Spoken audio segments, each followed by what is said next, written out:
মধ্যপ্রাচ্যের সংঘাতের প্রভাব এবার বাংলাদেশেও পড়তে শুরু করেছে। জ্বালানি নিয়ে আতঙ্ক বাড়ছে, মানুষের ভিড় আর পরিস্থিতি নিয়ন্ত্রণে সরকার নিচ্ছে নতুন সিদ্ধান্ত। কিন্তু প্রশ্ন হচ্ছে, এই পরিস্থিতি কেন তৈরি হলো? এর পিছনের আসল রহস্য কী? আর বাংলাদেশের মানুষের উপর এর প্রভাব কতটা পড়তে পারে? এইসব বিষয় নিয়ে আজকের এই প্রতিবেদনে বিস্তারিত আলোচনা করব। বর্তমানে মধ্যপ্রাচ্যের উত্তেজনা আন্তর্জাতিক রাজনীতিতে বড় আলোচনার বিষয় হয়ে উঠেছে। বিশেষ করে মধ্যপ্রাচ্য অঞ্চলে সামরিক উত্তেজনা বেড়ে যাওয়ার কারণে বিশ্বজুড়ে জ্বালানি বাজারের অস্থিরতা দেখা দিয়েছে। বিশ্বের বেশিরভাগ তেল পরিবহন হয় একটি গুরুত্বপূর্ণ সমুদ্রপথ দিয়ে, যার নাম হরমুজ প্রণালী। এই পথ দিয়ে প্রতিদিন বিপুল পরিমাণ তেল বিশ্বের বিভিন্ন দেশে পৌঁছে যায়।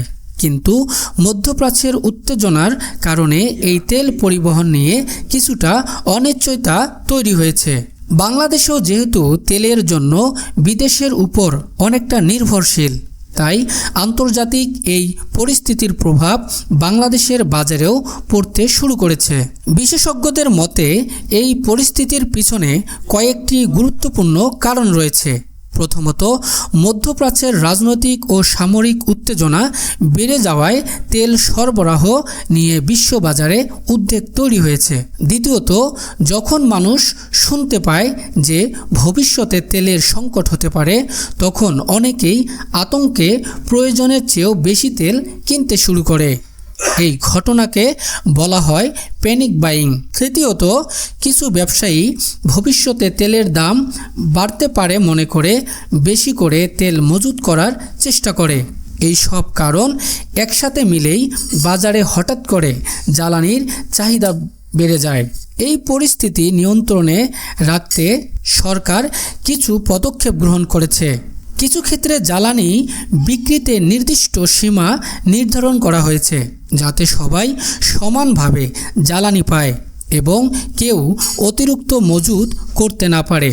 সরকারের মূল লক্ষ্য হচ্ছে বাজারে স্থিতিশীলতা বজায় রাখা এবং সাধারণ মানুষের ভোগান্তি কমানো।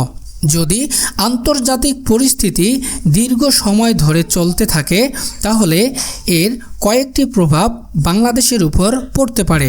প্রথমত, আন্তর্জাতিক বাজারে তেলের দাম বাড়লে দেশের জ্বালানির দামও বাড়তে পারে। দ্বিতীয়ত, জ্বালানি সংকট হলে কিছু শিল্প কারখানার উৎপাদন ব্যাহত হতে পারে। তৃতীয়ত, পরিবহন খরচ বেড়ে গেলে বাজারের পণ্যের দামও বাড়তে পারে। বিশেষজ্ঞরা বলেছেন, পরিস্থিতি দ্রুত স্বাভাবিক হলে বড় ধরনের সংকট হওয়ার সম্ভাবনা কম। তবে আন্তর্জাতিক পরিস্থিতির উপর নির্ভর করছে ভবিষ্যতের অবস্থা। এই বিষয়টি এখন শুধু মধ্যপ্রাচ্যের সমস্যা নয়, বরং এটি বিশ্ব অর্থনীতির জন্য একটি গুরুত্বপূর্ণ বিষয় হয়ে দাঁড়িয়েছে।